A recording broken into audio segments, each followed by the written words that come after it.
Trap Squad, Trap Squad, Trap Squad, Trap Squad, Trap Squad, Trap Squad, Trap Squad, Trap Squad, Trap Squad, Trap Squad, Trap Squad, Trap Squad, Trap Squad, Trap Squad, Trap Squad, Trap Squad. Hey, Clickbaity Political, yeah. Thirst Trap, Trap Squad, Squirrel Squad. Our mission is critical to speak the truth to the masses. Yeah. We here for the fight. We ain't started, but we here to finish it. Sick and tired of seeing the privilege, take advantage of the weak and the innocent. So we let our voice be heard every single weeknight.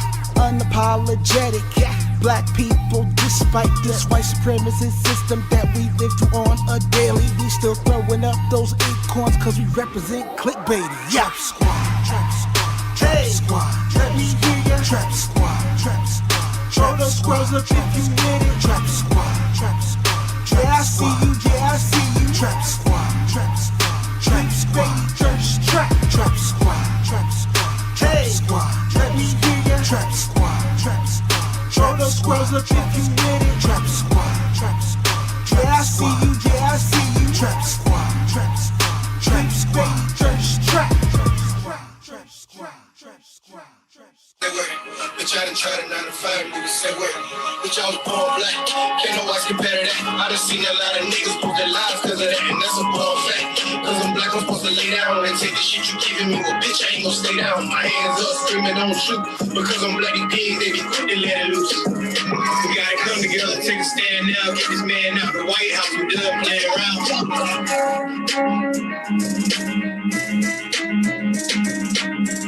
Yay! It's Thursday, y'all. Hey, how y'all doing out there? What's Facebook up? Live. We are back for another episode, another installment, as it were, of Clickbaity, the Political ThirstTrap. My name is Kim Brown. Of course, y'all know Mondale Robinson and Marcus Ferrell. Gentlemen, how y'all feeling? How y'all doing this evening? I feel like a wide receiver for the New Orleans Saints. That's what I feel like. Yeah, I don't know if I feel like a wide receiver, but I'm definitely feeling that type of tension after a Super Bowl game that we just lost. So that type. Yeah, y'all. So tonight's episode, we're going to be talking about how white men have just been fumbling, literally. Yeah. This was a day for white fumbleitis from coast to coast.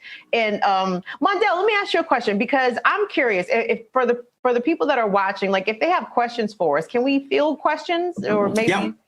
Okay. We absolutely can. And I don't know if you all notice or not, I'm always looking down. It's because I'm checking out and interacting with you in the chat. So if this is your first time watching, when you see somebody commenting from Clickbaity, it's me, the other two participants, the other co-hosts doing their thing, either drinking or smoking, ain't no telling. But I'm here for you. I'm fielding the questions. So if you have a question, please put them in there. Thanks for asking. Yes. So guys, so speaking of white men fumbling, let's start with the professional sports fumblers. First and foremostly, New Orleans Saints quarterback Drew Brees gave an interview to Yahoo Finance where he said that he doesn't agree with kneeling. He doesn't agree with kneeling in 2020, right? And he takes it as disrespect towards the flag. And he went on to say how his grandfathers served in World War. I was like, nigga. Right. It was just your grandfather serving in World War II. Is that right, Drew Brees? Oh, okay. Somebody's just talking about all our ancestors. I got on the Buffalo Soldiers hat. Talking about these brothers who served and then came back and couldn't even benefit from the VA loan or the GI Bill. So miss me with his grandfather. Yeah. Did he serve? Fuck no. It's a league full of black men. It's a league full of black men that you shit, shower, and shave next to, and you actually are one of the oldest quarterbacks in NFL history. So that means you've been doing this shit for a long time. Now, if you were 41 years old and been a starter most of your career in a city like New Orleans, right? Like you down there, NOLA, baby. What's up, Woody? Like black as fuck. Yeah, that's a black city. And now listen, don't mess up all your good work that you did post-Katrina, right? Because the brother did some good work post-Katrina in New Orleans just to turn around and sabotage yourself in the history of your legacy because we saw the pictures with you and Donald Trump, right? We saw the pictures. Like, so you might have changed political affiliations, right? But to actually not have any nuance when it comes down to us, Black people, and why we're kneeling, and furthering a bullshit narrative that African Americans or Black people who are kneeling are disrespecting the troops and disrespecting the flag. When the fact is, Kaepernick started it after talking to a active duty member, a military member, who said a better way, instead of sitting down to protest, is to take a knee. And I don't know why these white folks who are on the conservative side of the house continuously push this bullshit narrative. It's just sickening. I mean, go ahead, sis. Do y'all think that Drew Brees honestly didn't know the true meanings behind the kneeling during the anthem protests, or was he there to advance this bullshit narrative, right? This purposely obfuscating the truth when it comes to, exactly what Colin Kaepernick was doing when he was kneeling and what he was protesting against. Do y'all think he's so insulated that he honestly didn't know that? Or, he was just out there advancing the bullshit ass talking points from like 5 years ago. Like, dog, that's such an old ass take on top of that. Like, come on, Slim, you got to update that take, homie. Let me offer something real quick. Yeah, go ahead, Mondale. I want the first question that Marcus answered. It brought some, I'm a veteran. Marcus is a veteran. And so I think it's clear, first of all, that we don't take anything from Kaepernick, and we don't give him too much. Colin Kaepernick did not start the protest against the flag. I was sitting down, a group of us, tons of people were sitting down during the national anthem already. Mm-hmm. He chose to take a knee. This is my critique of his protest. He chose to take a knee after a conversation with Nate Boyer, who was a veteran, Army Beret or something, Green Beret, and also an NFL player. But he's white. He didn't go to a Black veteran. There are tons of Black veterans in the NFL that he could have talked to. So to me, that sensibility, politics, or that politeness that exists in him probably comes from, him still feeling the need somehow to get the approval of somebody white before he did what he needed to do. So I'm not really cool with that. First of all, you co-opt our protest, and then you co-opt it to what you thought was going to be an appeasement of white people, but they still came at you so much so that you haven't thrown football professionally since then. So with that said, I will say though, it is crazy to believe that Drew Brees didn't know what he was saying. He knew exactly what he was saying. And I'm willing to say, I don't usually talk trash about people's apology, but Drew Brees' apology is a direct result of LeBron James tweeting and then a bunch of other athletes coming for his throat, and then his agent and the NFL saying, this is what you're going to do, because the majority, about 70% of the people that play with you are Black. Mm-hmm. And if we don't have those bucks on the field, we don't have a league. So this was not Drew Brees' true feelings. This is Drew Brees' business Drew Brees. Drew Brees' true feelings is in that picture when he's smiling from ear to ear with his wife on his left and Trump to his left. I have a different theory. What's your theory? And first, I'm going to acknowledge what Mondale just said. I think Mondale's up here today. I'm going to acknowledge what Mondale just said, and I'm just going to say, I don't give a damn if he did try to have some white acceptance. Like, if you use your platform to just do something like that and it's not known, because a lot of people have been digging into Colin recently, right? And maybe, like, because we don't know it, maybe we don't know exactly what the hell was going on in his head, right? It might have been a ton of people that he had been working, that he could have talked to, but maybe he just was like, man, fuck it. I feel like taking a knee because I'm pissed off right now at this very moment. What's the best way I should do it, man? Because they starting to get on me about it. I mean, that's just my viewpoint. I don't know what's in that man's heart until we talk about it. Well, he talked about it in an interview. Okay, well then, I mean, if even if he did, he suffered the ultimate consequence. He definitely did. That's a fact. Besides losing his life, he lost his NFL team. Somehow managed to get a Nike contract out of it, but that's neither here nor there. Now, the second thing is, man, Drew Brees is 41 years old. This motherfucker's gonna retire within the next 3 to 4 years, right? He might have just been trying to make that statement so he can get a nice, comfortable NFL management job. Well, that's a way to do it. Let me read you what Drew Brees tweeted. He said, I would like to apologize to my friends, teammates in the city of New Orleans, the Black community, the NFL community, and anyone I hurt with my comments yesterday. And speaking with some of you, it breaks my heart to know. And then there's an Instagram link. I didn't realize he wrote a letter on Instagram. Oh, he wrote a long letter calling himself. That's what he said after he made that comment about the protest. In his apology, he said he can be a leader for the Black community. I'm sorry, what? Halfway through that letter, Drew Brees said he can be a leader. I didn't read that letter right now. He didn't say that. You lying. Drew Brees ain't say that shit. I immediately lost it when he said that. I'm like, no, you can't. You can't. That is the height of white supremacy.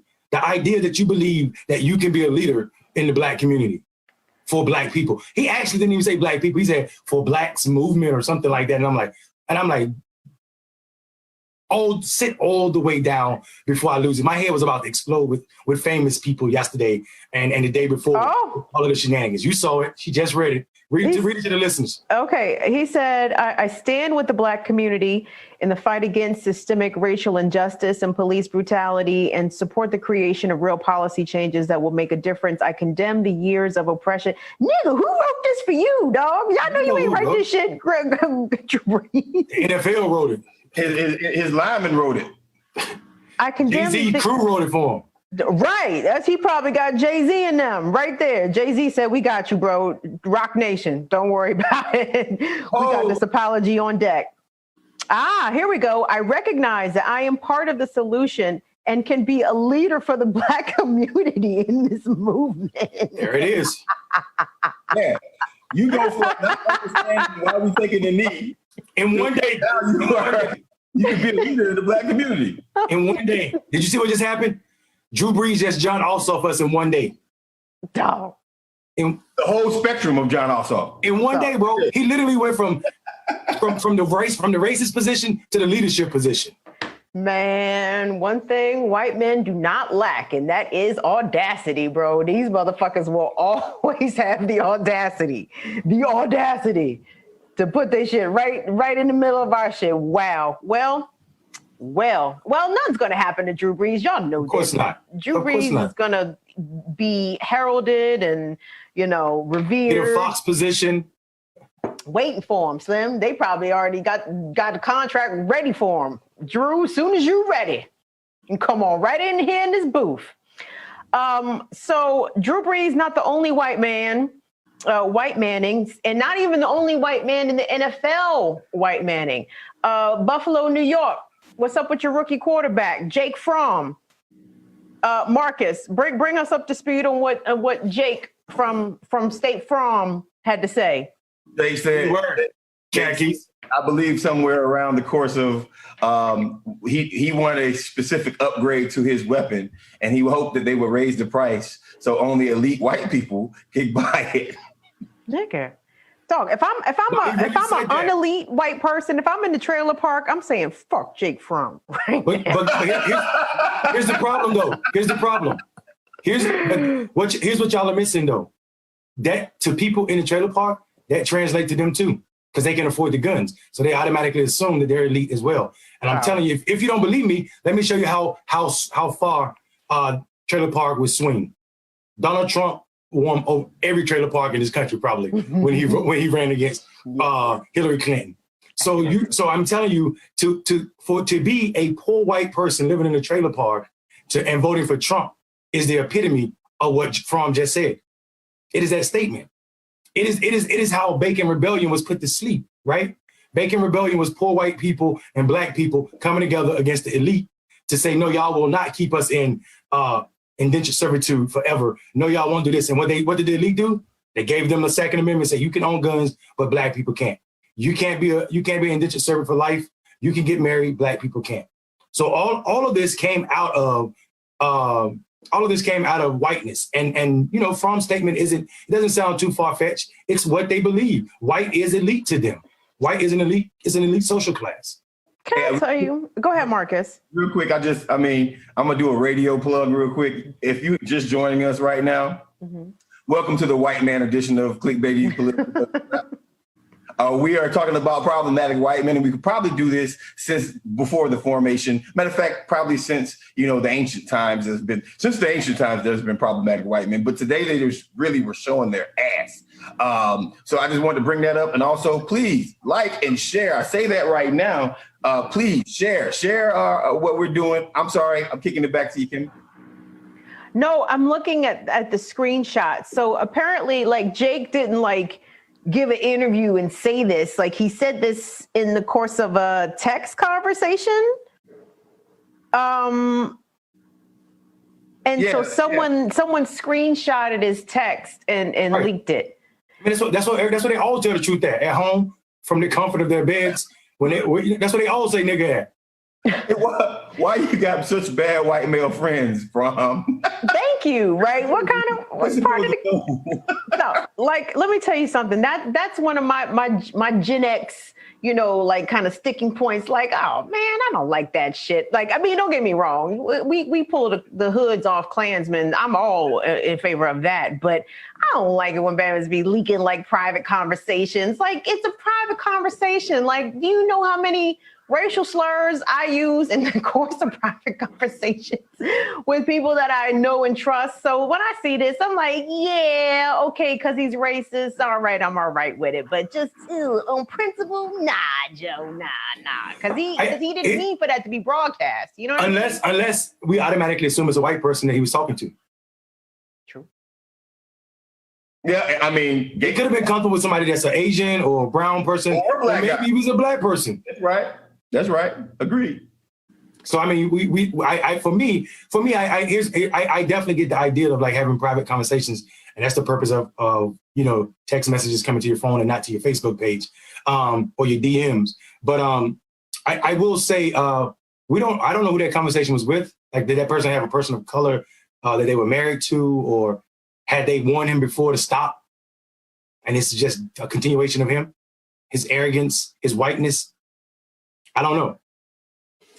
Chances, what are the chances that Jake Fromm will be cut from his NFL franchise, in y'all's opinion? 0. 0 to none. 0. He might be the starter if he's not one already. Totally. He might be starting. So I'd like to submit a white man for consideration for fucking up big time, and that would be LAPD Chief Michael Moore, or Michelle Moore. I don't know. I've seen it written out Michelle. But anyway, so earlier this week, he stood up at a press conference and said that he blamed the protesters who were causing violence. He said that they were as much responsible for the death of George Floyd as the cops who actually murdered George Floyd were. The mayor of Los Angeles, Mayor Garcetti, had to yank his chain. Like, no, you're not reading the room here, Chief. It's not the time for that. So he gave this flimsy, half-assed apology during a meeting of the LA Police Commission. But this LA Police Commission meeting was streamed live on Zoom. Los Angelinos were allowed to call in and give the commission an earful. I'm not sure if y'all saw this on social media or not. There was a long Twitter thread of a Twitter user who compiled a lot of these comments that the LA Police Commission and the LAPD chief were fielding from the general public, and them niggas got dragged. They dragged them niggas from the 105 all the way out to motherfucking Long Beach, dragged them niggas everywhere. It was glorious. If you haven't seen it, I definitely suggest you go to Twitter and try to find it. So have y'all noticed there's been a shift in the messaging coming from a lot of these white politicians? We heard the Minnesota governor, Tim Walz, use the term structural racism and institutional racism. And a lot of these activist, organizer buzzwords and phrases that we're not necessarily used to hearing coming from white politicians. What is y'all thought? Are we really in a societal shifting moment right here, or are they giving us a brief respite of lip service before they go back to being on the same bullshit? I think we're gonna see change. First, I want to acknowledge that Mondale and I wrote these same talking points about 10 years ago. That they're using, right now, right? Like they had to dust off the damn book and then be like, oh, what did that nigga Marcus write a couple of years ago? Let's use that. It sounds like the perfect thing right now. And other black people across the nation have been telling these people to say the same thing for a very, very long time. The more we agitate, the more we burn, the more we are pissed off, the less that it can be something that they can run to a black gatekeeper with and try to make them calm us down.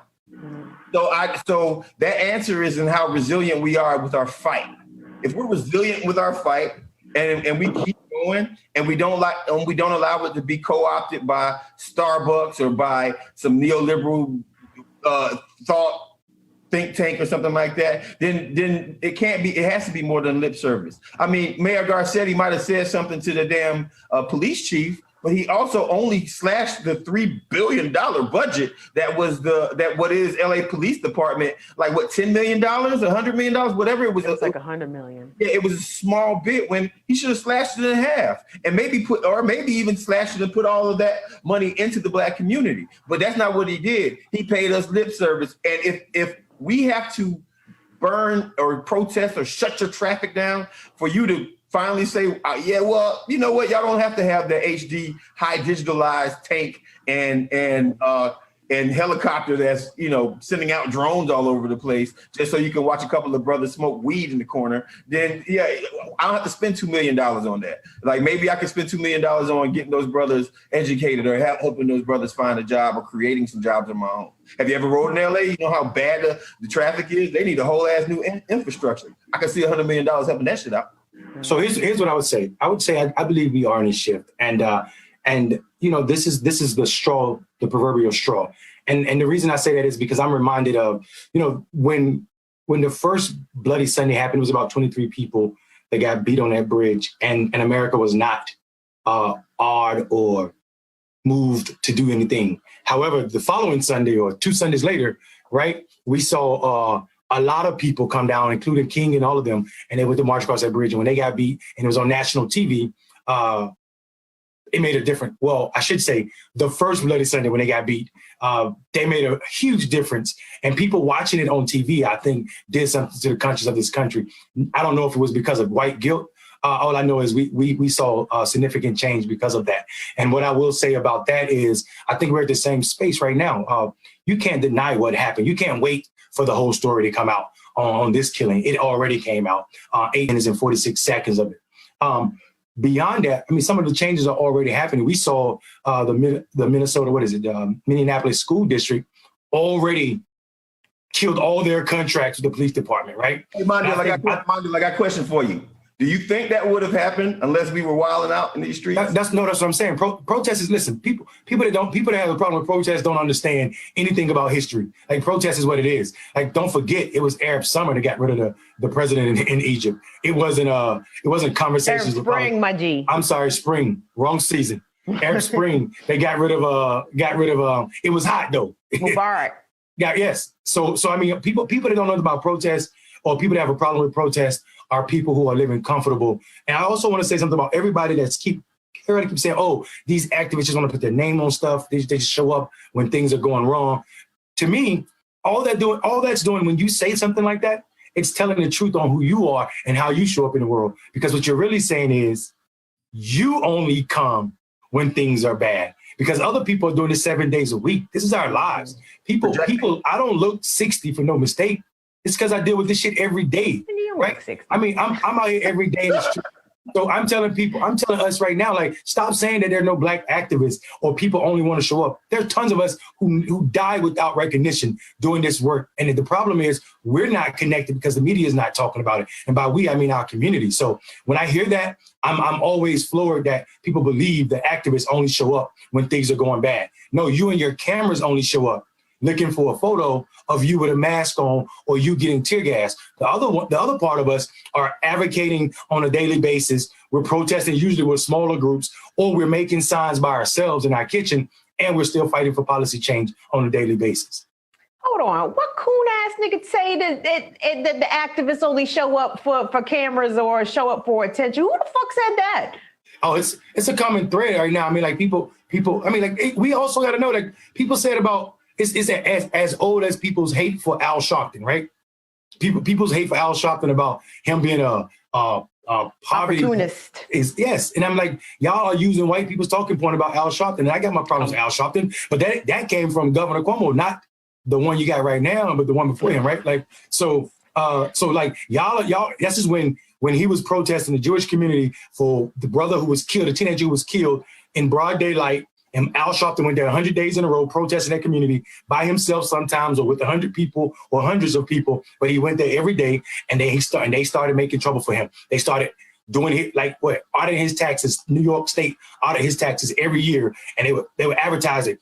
Al Sharpton's under investigation for tax fraud. Never was charged for tax fraud, but they investigated him every year and they never publicly said that he was never charged with anything. So people started saying, oh, he must be doing something wrong with money, right? Or he's chasing the camera. Because he stood up for a sister who said that she was raped by cops. What he was supposed to do, he was supposed to be right there beside her, right? So the things we say about Al Sharpton and activists in general are all rooted in what white people want you to know about black activism. Because you don't see it on TV, somebody literally said to me, y'all need to advertise it more. I'm like, yo, we can't take dollars to advertise our work because that's going to take a job and also it's going to affect our effectiveness of completing our mission or achieving our mission statements. So the idea that we need to try to spend dollars that we need to be doing the work with on advertisement speaks to the problem and the disconnect between the majority of us doing this work and then those of us that are like living comfortable because of it. Let's be honest. All three of us who are on this show at this exact moment, and also one of our brothers who's been on this show in the past, have all been affected by narratives that someone wants to put out about you when it comes down to protecting and speaking about black issues, black politicians, and black lives, right? I'm supposed to be a Russian operative, and they don't raise those. They don't raise those things in Tallahassee, Florida, right? Never took it down. Mondale has been accused of things. I'm pretty sure you have too, right? But just in full disclosure, Marcus, I mean, I did used to work for Voice of Russia. I did work for Russian media. You're Russian too. You're Russian bot. Hey, I'm not. Let me tell you something. I've never been a bot. I'm just want to make this real clear. So just to be clear, when I worked for Russian media, they pretty much let me say whatever the fuck I wanted to say. I never had to clear what I wanted to report or talk about or interview or any of that with anybody. It was implied, though mutually understood, that I should not bash Vladimir Putin. Well, guess what? I could give a fuck about Vladimir Putin. So why the fuck would I sit around and talk shit about Vladimir Putin when I live in the United States and there's plenty of shit for me to talk about in regards to how the U.S. government treats my community. So that is it. But I mean, I'm not a Russian bot, but I did used to work for Russian media. So I don't want nobody to be like, oh, she worked for Russian media. She ain't tell you. There's no Russian support. I know Russia supported Fidel Castro. Fidel Castro supported Nelson Mandela when America did. Hey, Kim, let me say something real simple. When black people cancel other black people or black people cancel somebody, it's bad for them for a couple of months. When white people try that same canceling, they try to take our checks away. They try to take our livelihoods away. But they want to cancel in forever, right? I don't see Colin Powell running for president. But guess what? White progressives canceled him because he was doing his job, even though he probably should have been doing his job. He was doing his job by being the person that was filling a war that was not necessary to the American people. And they canceled Colin Powell. One of them, no matter how you feel, one of our greatest military leaders of all time, right? A black man. So it's interesting how the white supremacy structure tries to treat our fights and how they can manage it. Yeah, listen. Colin Powell should have been canceled for that lie, but I hear what you're saying, and to put things in perspective. Oh, well, no, because if it's like that, then how about Diamond and Silk? Because you were on here defending Diamond and Silk last week. No, I was not defending Diamond, the two black women from Fayetteville, North Carolina. See, Marcus is playing games. So look, Diamond and Silk are two sisters from Fayetteville, North Carolina who. So, but here's the thing. Here's what I said. Twitter kicked them off of Twitter for lying about COVID. And all I said was, I would never defend those sisters and their support of Trump. I do defend them in places where Twitter ain't kicked Trump off for lying about COVID. They ain't kicked none of those Republicans off of Twitter for lying about COVID. So why these sisters got to be going off of Twitter? You mad at Jack? Make a point. So you mad at Jack? I've been mad at Jack.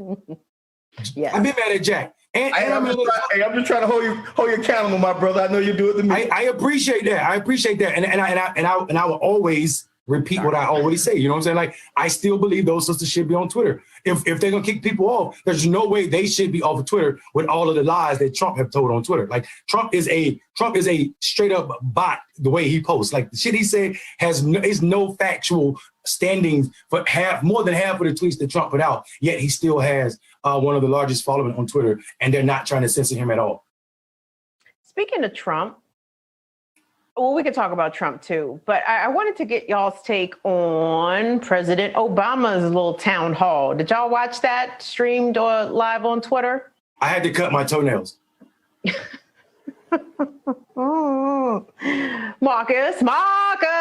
I know you watch Barry. I didn't watch it live, but I watched it later on just because, you know, I might be repeating talking points directly from woke Twitter. So you have to excuse me if I go too far with my conversation about this. Listen, Trump is one thing. First, Trump is so bad that I look at Joe Biden and Barack Obama differently. Now, let me say this right here. Barack has to say something because Barack has to say something. And that's a factual thing. Are we expecting the black nuance to come from Barack Obama? No. Barack Obama is not going to express what a 25-year-old black female who's out there protesting for her life is going to say, right? He's going to make it safe because there is a generation of black safe politicians. Well, Barack comes from an even safer place. He was raised by white people. That too, right? So, I mean, we got to be realistic, right? Like, Barack was the figurehead of safe blackness, right? And therefore, there is like a 4 year to 8 year generation of African American politicians who believe that that's the way to go because they're all about wins and making money. And if the top guy got to be the most successful by winning, by being safe, then and this just proves another point. These guys aren't ready for what's happening right now in America. These guys are not ready for the passion that black people have. I saw a Twitter picture of this brother who's a skateboarder, and he was in downtown Atlanta doing ollies in front of burning cars and shit like that, right? And if you talk to him and his friends, they're like, we were out there because we're pissed off that nothing has happened for us. And now, do you think that brother cares about what Barack Obama has to say? Just showing up to protest right now, knowing that Barack, could have stopped a lot of killings that happened before with the Black Justice Department? No. Law and order of this country is a bipartisan thing. We can say whatever we want to try to say, but law and order is bipartisan. And to be quite honest with you, from Trump to Bernie, there has been certain aspects of law and order that has happened within the past 5 years that we don't want to have an honest conversation about. But we might be too far for that. Fuck it. We might literally be to the point where it's like, we tried talking, y'all didn't feel us, so now we got to do something different. People forget that we're trying, some of us out here trying to abolish jails altogether, defund police departments altogether. You know what I'm saying? So the conversation about law and order, Marcus didn't miss the mark at all. I mean, we have to be honest. This is not a Republican thing. I've seen Democratic control House, Senate, and White House, right? Under Barack Obama passed them large ass military bills, which also include money to cops to do certain things, like giving certain police departments military equipment. So I am 100% behind what Marcus just said. I also want to remind people that don't even get it twisted. Law and order has nothing to do with law and order. It has everything to do with big bucks, right? Like, people are bucking bullets right now. I tell people all the time, this is a line item. Every time you see a plastic bullet get shot, somebody's making money. Somebody's making money. Every time you see a tear gas canister thrown, another contract just got signed. So this is all about money. And don't ever think that those buildings burning down isn't good for some people. I saw a video the other day of a group of cops busting out a window at a store, and there was no protesters around at all. Somebody was filming from their house, like, look at this. And then, they one of them took his baton and busted glass, and the rest of the cops just standing around. Who got blamed for that? I bet you it wasn't those cops. So I'm telling you all right now, protest is big money, just like war is big money for this country. And people that are mad are the wrong people. It's these unelite white people who think that they're toting patriotism by defending or being against protesters and rioters and looters. Man, you want me to be upset that somebody looted Gucci downtown DC? Did you forget Gucci made a blackface mask? Come through. Did you forget that? Like, I don't care about Gucci. Or anything or looted any store in Scottsdale, Arizona, home of literally the area that they were looting in Scottsdale also happens to share the largest amount of inappropriate Black arrests in any area in Arizona. Now, people don't know this, but Arizona has some Black neighborhoods. Mm-hmm. But the largest amount of arrests in the state of Arizona happened in a certain strip in Scottsdale. How many Black people do you know live in Scottsdale? Nobody. Not many. Oh, Michael Wilbon. Anthony Anderson and Michael Wilborn. Right. And I think Michael Wilborn lives in North Phoenix, not Scottsdale. I mean, it is what it is. It's like, yeah, we can have a problem with things, neoliberals. We can have a problem. Y'all can say things right now, but it's grown past your control. You had an opportunity to control the narrative. You had an opportunity to control the change, and you guys didn't do it. You guys decided that, I would rather have that CCA check. I would rather have that private prison industry check instead of having any kind of nuance about why the fuck do you have an over-policing? Marcus, something going on with your mic. You going in and out, brother. There must be a chopper right outside your window, bro. Yeah. What's going on with your volume, brother? I don't know. I'll be back. No, you're right there. That's perfect. Oh. Now, I didn't hear the last part of what you said because you broke up. Oh, goddamn. Sorry. So what I said was neoliberals had the chance to actually fix things. So here's the thing, right? Again, and I'm not here to just flat out bash Obama, because we would be here for a long fucking time. But I just want people to be clear, like, yes, is this sort of this brand of authoritarianism unique to Trump? Yes and no, because don't think that George Floyd would have survived under a Hillary Clinton administration. You know what I'm saying? He still would have been dead for sure. He was a super predator under Hillary Clinton's administration. If you consider her agent of her husband's administration, right? That's right. He would have been in the age group that was a super predator to her.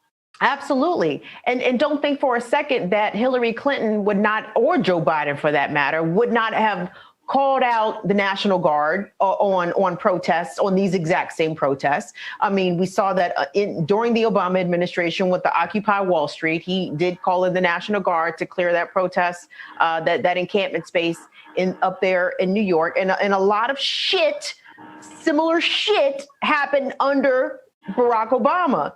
So I just don't want people to be like, oh, this shit's only happening because of Trump. No, bruh. Maybe the response, the resistance may be amplified under Trump because Trump is so fucking terrible in general. But every president we have is terrible. We just sort of try to mitigate it and rationalize it like, oh, well, this one wasn't as bad as that one. Bill Clinton was not as bad as George W. Bush, or, Obama wasn't as bad as Trump. All these motherfuckers is bad.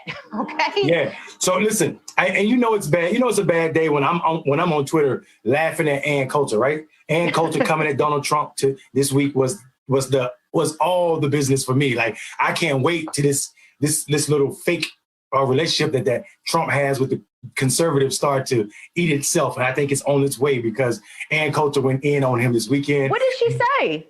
She called him, I would never say the R word, but she called him the most disloyal. What's the R word? RETARD. It's a word I don't use. So, did she actually say that? 3 times she called him that, and she just kept going in on him about Jeff Sessions because he said something about Jeff Sessions. So she went in on him, and she basically was divorcing Trump on social media, and it was amazing to watch it happen. So I just know it's gonna get way worse before it get better. Here's what I keep telling people: like, listen, Trump has no gauge outside of his ego. And if you don't believe me, Just wait till his next move. And people aren't paying attention to policy right now, and that's so dangerous. Also, you should be paying attention to the weasel from Kentucky, Mitch McConnell, and what's going on in the Senate, because that brother is sneaky. And I'm promising you, while we're out here tearing shit up like we should be because of the loss of life, Black life, we should also be paying attention still to policies, because I'm telling you, they will try slick stuff while we're not paying attention. This is how the Muslim ban was reawakened and revisited, and now the Supreme Court said it's a good thing. Mondale, you mentioned policy. Congress is getting back together, and they plan on doing some sweeping reforms of criminal justice in America. And what I'm wondering is, with every bill that's passed, earmark. Is that me? Yes. Is that me? There you go. What's happening? I don't know. They listen to me. All right, I come back. So, so there's Congress is supposed to reconvene, and with them reconvening, they're supposed to be doing a massive amount of police reform. And we know, as activists, and we know as politicos, we know as people who watch, that with every single version of a law that's passed, there's going to be earmarks. And I'm wondering, at this time, exactly what the earmarks are going to be in this sweeping legislation, because I haven't seen a bill that was passed in the past 20 years that has had anything that didn't enrich rich people already. So who knows? They're probably going to partner with Jay-Z and make surveillance a thing again. You know, everybody keeps talking about the Jay-Z's news article from this week, but people forget Jay-Z brought into the criminal justice reform the idea of the Promise app. Him and his sister who created the app, and him funding it. Well, all it did was allow government officials to surveil people who haven't been convicted of anything using their cell phone to track where they are with their leg monitor. So there's no telling what they're going to sell us as progressive legislation ain't going to get passed, because we have some weak people on our side that's supposed to be supporting us, and we know what that looks like every time. And no one is brave enough to be explicit about what needs to happen as it pertains to police in Black communities. Well, BuzzFeed had a scoop this week. They had a story about how in this leaked memorandum that the DEA is now going to begin to surveil people that have been active in these protests against the murder of George Floyd. And I'm like, isn't the FBI, the CIA, don't them niggas already got that covered? Now we got to bring the DEA into the shit also. So, I mean, fuck, like Black identity extremists. I mean, that designation is a false thing. 100%. But they use that in Antifa, right, as the doorways to greenlight more surveillance, more illegal, warrantless wiretaps and all that fucking shit. Like, and by the way, the Senate, I think in the reauthorization of the Patriot Act, a little provision was slipped in where the FBI can now look at your internet search history without getting a warrant. They don't need a warrant to look at your shit no more, baby. Yeah, that's why sometimes I'm gonna tell everybody out here, everybody should do this anyway. Sometimes I just Google right-wing shit for like a day. Because I'm trying to jack up Google's algorithm about me. But what I just literally go through and just Google all Republican stuff for a day just to mess up their algorithm. But I mean, we shouldn't even pretend that surveilling of Black bodies and it's something new. And they're always creating new agencies and new ways to further that information. We see every Black radical, so-called radical that every so-called Black radical that tried to stand up erect for Black people went through this, the surveillance or being surveilled by some federal agency and probably some local agency as well. That's why when they all die, they have a file from the FBI that's finally, declassified 75 years later. So I'm not surprised. You ever try to get your FBI file, Mondale? There is a process. There is a process, and I don't even need it because I know it exists. I want them to keep adding craziness to it. Why not? Why not? Marcus, what your FBI file say? I'm a Russian operative. I like Black people. Hold on, I'm gonna name my stuff real quick. I'm a Russian operative. I like Black people. I was in the military. I cuss people out in the military and civilian life. I have a rap album that's not online that you probably got their hands on. And yeah, right. So the FBI gonna leak your album? I hope they do. That would be the dope. Your album get leaked by the FBI? Yeah, I got a rap album, and you know what I mean, and now they know that I'm strapped. They definitely know because it's legal. Damn, right. You goddamn right. You goddamn right. What other white man been the niggas that killed fucking Ahmaud Arbery. Yeah. So yeah, you got it, Kim. You got it. I can't call their names though. Is it the McMullins? The Michaels. McMichaels. McAssholes. Mick, whoever you want to call them. Yes. It don't matter. McDickheads. You're not obligated to get their name right. Those people are trash. And go ahead, sis. You lead into it. Actual factual. So there's been a new piece of video that has been released, or a new piece of evidence that shows that after Ahmaud Arbery was shot 3 times, I think twice in the chest, by the McMichaels, father and son duo, who are now charged with his murder. And they hit him with their truck too. Hit him with the fucking truck. Like one of them stood over top of Ahmaud, as I imagine he was dying, and said, "Fucking nigger." Right. Yeah, the one that shot him, the dad. Right. So the irony of it is the guy who filmed the whole thing, you know, it was like a trophy hunt to these white boys. My God. Because, you know, the guy who filmed initially came out and said, and I mean, I guess they thought they were slick or something. Like, I guess they thought they were better than like good investigation. But this guy initially said, I had nothing to do with it. It's doing it again, I hear it. No, you're good. Go ahead. Okay. They initially said that he didn't have anything to do with it. And then, in hindsight, after investigation and after the deposition that happened today, it come to find out that not only did he have something to do with it, he had that camera out for a reason, because it's an irony when you're in a small town on a quiet little road without any protests going on, that you break out your camera to film something happen. So after Ahmaud got away from him and was running down before we see the murder, this same guy who was filming him hit him with the car, hit him with the side of the car. Now at that point, and I know we don't think about this as Black people much, but we probably think about this a lot more than we need to. When you are being hunted, you are going to do everything you can from that point on to get away from whoever is around you. And after you got hit by a car, you know, okay, this is real. I need to protect my life. So I'll add something to everything in the world, and I hope the defense uses this. I mean, I hope the prosecution uses it. When you got hit by a car, when you get hit by a vehicle, it doesn't matter if he was jogging through the neighborhood. It doesn't matter if he was stealing wooden planks from a building. It doesn't matter what he was doing. He got hit by a car and his life was in danger from that moment on. So no matter what they say, right, his life was in danger. And that's just the reality of being a Black person in America. So I think Marcus believes that America thinks Black life has value and that it matters if it's in danger. It's still not danger. Our Black life being in danger is not enough to stand up to a white person. Definitely not a white man on what Marcus called a quiet street in Southern America. But we know that on that street alone, in that little neighborhood, is like 10 dudes paying Klansmen, including the ones that kill Ahmaud. And also they finally admitted that on the back of that toolbox was a Confederate flag. You know, that not hatred, but heritage, as if there's a difference between those H words.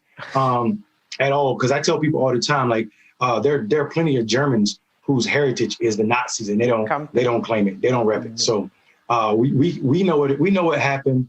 The tragedy of it is, the tragedy of all of this is, I mean, we have so much and so many. Right now we're talking about white men, but I mean, we can just talk about whiteness in general this week alone, and we can extend the show for another 3 hours. I mean, these are these white thugs that we're talking about right now. I mean, but you gotta, and it's tragic that we find out in an interview, in an investigation and at a hearing that this is what the last words this brother probably heard was somebody calling him a fucking nigger for jogging. God.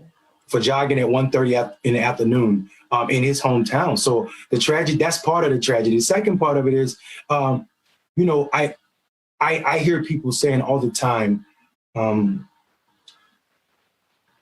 this breaks my heart. I heard somebody say, well, surely he had some percentage or he played some role in it.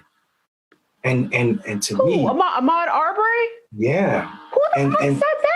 And to me, black person too. And to me, you know, hearing that line of thinking speaks to the work that has not been done in this country, and also how deep the trickery that white supremacy is. I am baffled beyond belief when I hear black people criticizing Ahmaud Arbery, or somebody said, well, it was a brother. He was a cop, to be clear. He was a cop, but he said it. But also like the idea that, well, if George wouldn't have had fake money, none of this wouldn't have happened. And I'm like, it wouldn't have happened to him, but it would have happened to somebody else. So I felt super disgusted today when I was watching his funeral, George's funeral. And I saw in the third row in the VIP section, Amy Klobuchar. Right, she was there. With a mask half on. So you out there polluting people with your corona, possibly, and you also have a role in this indirectly. And you also indirectly implicated and you're sitting right there 2-3 rows behind the family, as if you're innocent and saddened. If you were saddened, if you really cared, you had an opportunity to charge, you know, incriminate the brother who put his knees on Gregory's neck and choke him to death with the back of by using your knee on the back of his neck and your hands to add pressure. So I'm never surprised by whiteness. I am, though, always concerned with like blacks' role in white supremacy. Let me hop in here real quick, fellas. First of all, because number one, everyone black watching this right now, you know, we often say to our white friends / white allies, like, if you have racist members of your family, it's on you to correct them, right? Like, the only way racism is going to end is if racists get checked and called out on their language and their attitudes. If you're a black person and you got some friends or people in your circle that say some coon ass shit that Ahmaud Arbery played a role in his own death or George Floyd played a role in his own death, you better call these niggas coons ASAP. Don't sugarcoat that shit at all. You call that anti-blackness shit out immediately. Don't let that shit slide, or don't be like, oh yeah, he respectable, or she's, you know, a respectability, you know, broker of black politics. No, fuck that. You better call a coon to their face right away. Don't hesitate. But speaking of anti-blackness, and I know we only have, you know, a few minutes left, I wanted to run a couple things past y'all. I don't know if y'all saw / heard the comments from y'all boo-boo Trina. Did y'all hear what Trina said? Trina ain't my boo-boo. Trina is canceled. The world's got to cancel Trina. Did y'all hear? So in case you haven't heard, I'm sure everyone watching this, maybe you've heard this or haven't heard this, but there was an excerpt played off of, first of all, who the fuck hired Trina to host a morning show? These are the questions I have. Well, I couldn't hear it. It was her and Trick Daddy, right? It was her and Trick Daddy. And she went in on the protesters. She was calling them animals. She was in her class solidarity with rich people. And, you know, I don't want to, you know, they messed up my friend's store, and, you know, and they need to calm all that shit. I mean, called the protesters animals. A black person. Multiple times. How you going to get on the radio and call your people in your city animals? Animals of all things. So Trina has come back with an apology. I don't think a lot of people are going for it. But when we hear anti-blackness, first of all, we can't look for celebrities to lead us. Okay, let's be clear about that. Cannot. But when they say that shit with their whole fucking chest, y'all, she meant that shit. Like, she meant every word of that shit. I want to get y'all. Okay. What's up? Shut up. I'm a Florida boy. I'm a Florida man. And I'm that goddamn crazy. But I'm not that goddamn crazy. So first, Trina, sister, I'm happy that you raised me off of your music and off of your vibe. I've danced a million dances and sang a million songs to you, sister. And this morning was literally the unblackest moment that that statement that she made on the morning show was the unblackest moment that I never would have expected. But now I'm starting to see that money really can change people, because when she was in that grind like that, and like she brought up her brother who got shot and killed by a black man, right? In the early days, she probably would have said something like, that's because we don't have jobs and crime is a problem. And she would have reached into the systematic bag. She reached into the white supremacy bag. So fast. And understand something, Trina's been trying to go mainstream for the last couple of years. Let's not get that wrong, right? Like she done the shows, and there's nothing wrong with that. Like she should go platinum, right? But when you get on your morning show and you make my brother Trick look like he's the smartest man in the room, and I'm not saying he's not the smartest man in the room, because I don't want Trick and his goons, because I know some of them cats, right? I don't want them to come at me if they see this. But when you start making everybody else in the room look like they're the most righteous people in the world, you doing too much. Trick brought up a great point in that same interview. He said, you sitting up here defending someone who I know for a fact has insurance on that property. You sitting up here defending someone who is doing well. Meanwhile, you're not even acknowledging the reason why people are pissed off right now. The same thing that everybody else is saying. So you know what I got more? You know what affected me more out of that whole interview? It's not what Trina said. It's that a brother like Trick ratchet, man. And a brother like Trick had the utter nuance to be like, you wrong and this is why you wrong. So shout out to these streets and shout out to these protesters who are bringing on more people to our cause, like Trick, right? Making us do this. Here's my thing. A couple of things. First of all, Marcus is right. When you're talking about like people with insurance or whatever, when you're talking about property and people are, protesting and rioting against the loss of life, they don't equate unless you're still seeing black people as cargo, unless you still see black people as chattel, then you're having the same conversation.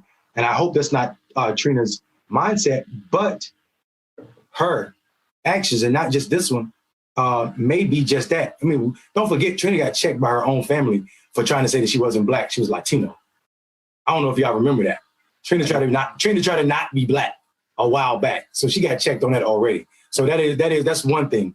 The second thing is, Marcus, you hit on it when you're talking about like somebody with insurance.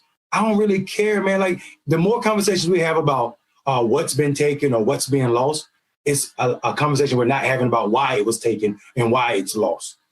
What's been burned down and why it was burned down are two different conversations. And what's been burned down does not speak to at all the problem in America. And it's not the loss of building. I mean, California lose as many buildings and more every year to forest fires, and they rebuild. Mm-hmm. Tell me what insurance policy is going to bring back George Floyd's life? What insurance policy has that type of magic? So I don't really rock with that. So Trina is beyond cut off for me. So I'm blessed for the sister who put me on to Trina anti-blackness beyond this point. And before this point, I am flabbergasted, but I'm also not surprised at what money does to people, our people sometimes, and how they forget about the suffering, the long suffering of black people at the hands of the system that they're raising up. Weak capitalism and also American racism are married, and they've always been married, because America, as perverted as capitalism is, America's capitalism is even more perverted because it has a history in perverting one of the major pillars of capitalism, which is labor has the right to determine what it's worth. And black people have never had that right. So her and her capitalist argument, all of it sounds like trash to me. And on top of that, Trina obviously failed to take into account that the Miami PD is extremely corrupt, extremely violent towards black communities, immigrant communities. They were under a federal consent decree. I know during the Obama administration, I don't remember if and or when they came out of that consent decree, but they were under it because they was shooting niggas Unprovoked. A Miami Police Department literally on the strip jumped on somebody's car, empty his clip, reload his clip, That's empty right. the clip, and one of his cohorts had to grab him off of the car. Exactly right. That happened exactly. And this kind of leads me to what I want to wrap up as one of our points, guys, is okay. So my background is radio. Radio is where I come from doing media, and I did black radio for a while.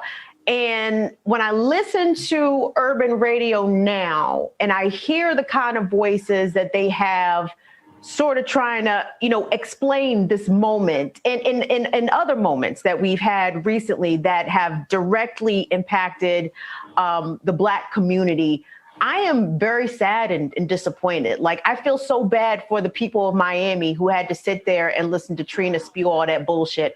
I feel bad for the dozens of markets in which the Breakfast Club airs and that anti-woman, anti-fat, anti-gay shit that Charlemagne spews off is taken as deep shit to think about, right?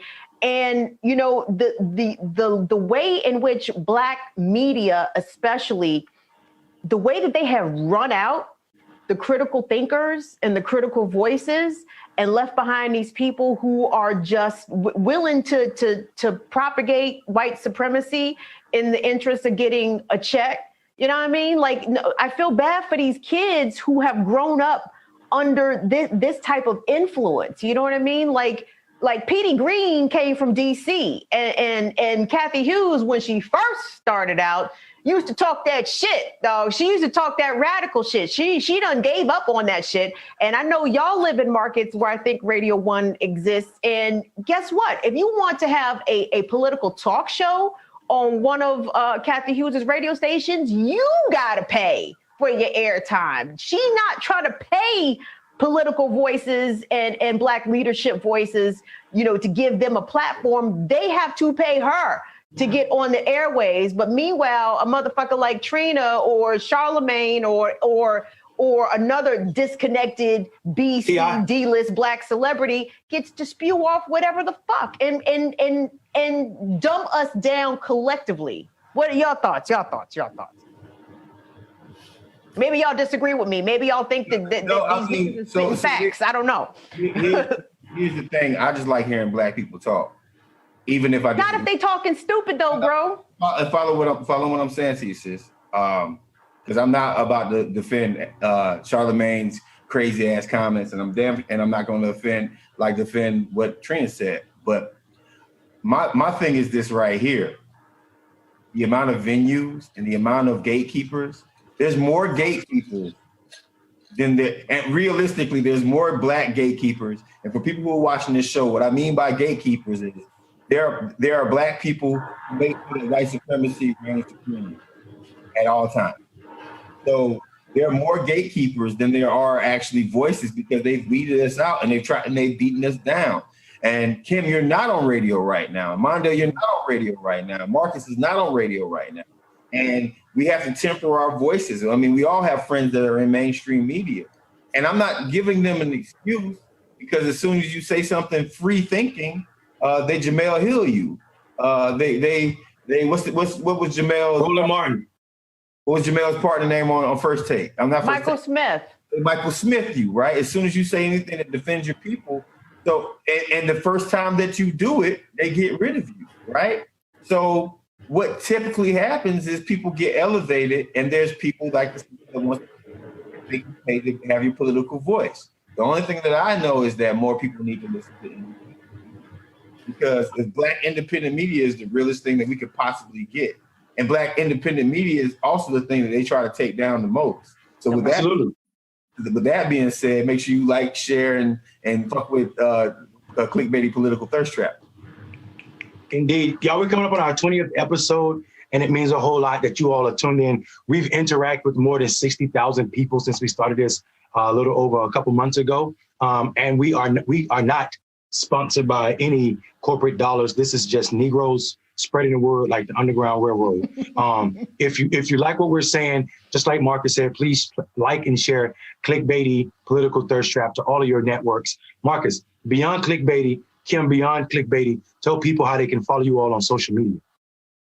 Yeah, I'm Marcus for America on Twitter and Instagram. Just Marcus Ferrell on Facebook. You can also find me ducked off in the corner, avoiding the Rona. Kim? You can find me on Twitter at Kim Brown Live. I actually got a couple new followers from the last time I was on Clickbaity. My Twitter account is the little account that could. Don't let my little follower count fool y'all. I'll be bringing the fire when I feel like tweeting, because Twitter's an odd place. But you can also catch me on The Real News, therealnews.com. I host a show called Stir Crazy. Marcus has been on the show a few times. Mondale, we got to get you on the show. You know, you talk your talk, broski. And yep, The Real News is where you can find me, and Twitter at Kim Brown Live. Did anybody give us any questions, Mondale? No questions. People were giving us some love, and I had a conversation with one of my mentors. He don't know he was my mentor, but I grew up looking up to him. So that's one of those, I adopted you as a mentee. But Kendrick Scott was giving some conversations about the lack of like Black leadership that does not want to be accepted by whiteness. And I think Marcus kind of talked about that with gatekeepers. But my response to the brother was simply that, you know, I don't think there's a shortage of Black leadership. I think that we are disconnected. This leads to the conversation I was having earlier. Our communities are disconnected from the work we're doing. There's tons of us doing this work. There's not a shortage of Black leadership. If you're looking to white media to find it, though, you're always going to feel that way. That void white media will always make you feel a void in what you need to hear about your community, unless you are a white person. So I wanted to say that. We do have a question. Gabriel Demas Smith, Brother Gabriel, I hope you don't mind me messing up your name. He says, any advice for us young folks holding Black leadership accountable? Yeah, I got advice. Do it. Do it. Also, remember the comments of any old person that did what they were supposed to do when they were young has no problem with you taking the reins. Those that are trying to hold on to the reins of leadership probably were born in the 60s or the 50s or grew up in the 60s and 50s, and they weren't on the bus with SNCC, even though they tell their grandkids they were. They weren't marching, even though they tell their grandkids they were. So now they're trying to make up for those times where they feel guilty because so many people are there, so many of their peers lost their life standing up for Blackness. So they think that they're being leaders right now and not willing to turn it over. So take it from them. My advice to you is take it from them and don't wait for anybody's permission to do whatever you need to do if you feel it's just. I would suggest, you know, if you want to hold Black leadership accountable, you need to look at their track record. And usually people's records will speak pretty clearly for itself.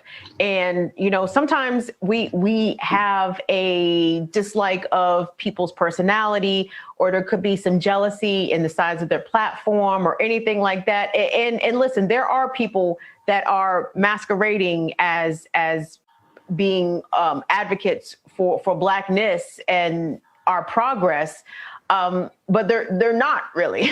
You know what I mean? They know how to speak the done language, but it usually that's where their activism, you know, kind of begins and ends right there. So examine people's records, and listen. We live in a time where I'm telling you, fuck respectability, y'all. Fuck that shit. If you see respectability, choke that bitch all the way out. Okay, we are in a crisis time right now. Now is not the time to try to you be respectful, but you can get your point across. And if niggas got to be called coons, then niggas just got to be called coons. I mean, that's just all it is to it. But do your research just before you get out here and start willy-nilly calling people names. And I'm glad we brought up Reverend Sharpton earlier as an example, because, you know, people do have problems with Al Sharpton. Man, check Al Sharpton's record, dog. Al Sharpton been there, okay? Al Sharpton set the template. With them without the cameras, with them without the weight. That's right. He was there. That's right. That's right. So don't shit on people just for the sake of shitting on them. Check their record first, and if their record is some trash, then go ahead and shit on them. But if their record shows that they have been there in the trenches, in the throes, consistently for a long time, and have called attention to shit that may not have otherwise received the attention, you got to give them people their respect and their props. I also want to say, just before we hop off, real quick. I was going to do my final thought. Yeah, you do the final thought after this. We are going to have a party on Friday, June 19th. Marcus, you know this. This is big news, bro. Juneteenth. Juneteenth, we're going to have a party. Yeah. It's going to be a real conversation. You guys are going to be excited about some of the people we're inviting. I ain't going to tell you right now, but save it on your calendar. June 19th, we're going to have a virtual party. We're celebrating freedom. That's our 4th of July. June 19th, Juneteenth, Friday. We're going to, the same time, we always go live, 8:30. We're going to have a massive party, DJs included, and we're still going to be talking about some real political shit and what it means to be Black in America. So put it on your calendar. Tell people Clickbaity is having a huge party on Juneteenth. It's going to be virtual.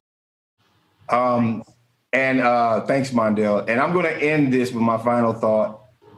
Elliot Engel, the congressman from New York, yesterday, I believe, he actually said at a rally that he wouldn't necessarily care about talking about Black Lives Matter unless he had, if he didn't have a primary opponent.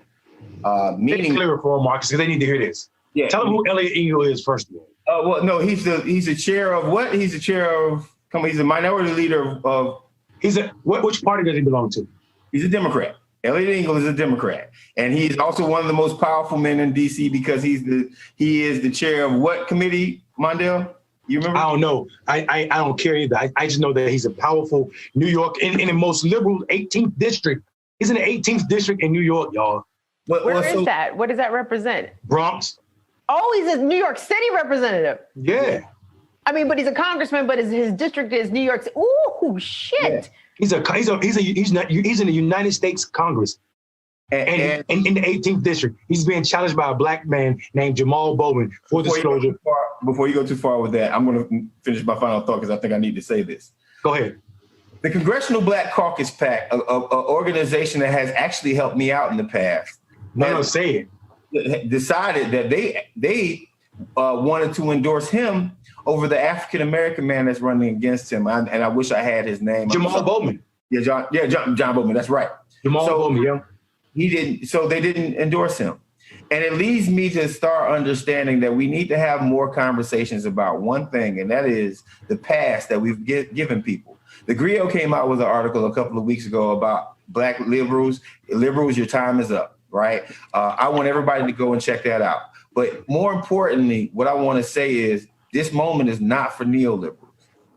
This moment is not for white progressives who ignored us in the past. This moment is for people who thought that Black lives mattered from the moment that they heard the word and before there was even a connotation or a hashtag. So if you want to come and show up to our rallies, fine. If you want to come and actually suggest policies, fine. But if you've been one of the blockers for our freedom for the past 20, 30, 40 years, and you show up to Florida A&M University, going to our history center and talking about the slave chains that were on, but go back to Washington, D.C. and not doing anything to take off the current slave chains right now, you're problematic. And what I want you to know is that these young folks out here, including myself, and I'm not that young, but these young folks out here, they don't give a fuck about how you feel anymore. And I'm so happy. You got to pay your penance right now. You have to pay your penance and you got to do some different types of work. So when y'all motherfuckers decide to go back to DC and create some kind of policy around police reform, it better not be half-assed. Because if it is half-assed, we're going to keep on marching and we're going to do it better than our generations did before. You know why? Because that's how evolution works. That's right. That's right. Good in the 60s, but it didn't get us our freedom.